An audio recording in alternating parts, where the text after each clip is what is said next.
Hey guys, welcome back. In today's video, I'll be showing you how to add 3D zoom effect on CapCut PC. So let's begin.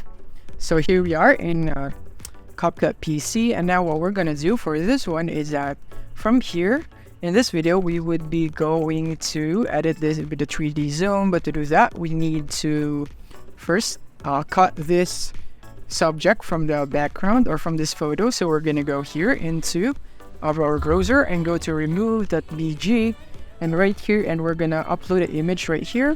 We're gonna do this one. So let's go and drag this here, and now we have to wait for it to finish right here. And now, as you can see, it's now cut, just as easy as that. And we're gonna download this, and now we're gonna go, and now we're gonna export this into CapCut. So I'm gonna go right here. So this is the layer above is the one that is cut, and the layer below is the one that is without cut.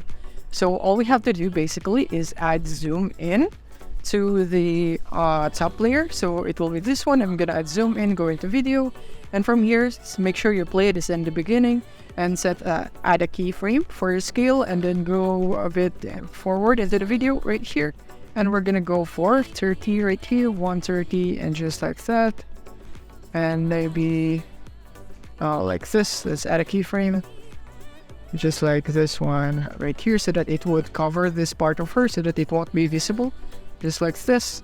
And then I'm gonna go here, and I'm gonna set this to 0 again right here. So when I play this, it would be like this. As you can see, it's like it's zooming in right here. But if you want it to be more subtle, then we can also do that. We can go here, and we can remove the keyframe for this. We can just go for 115, maybe, yeah, 115. I think that looks good. 115, and then right here, we're gonna go for 0 again.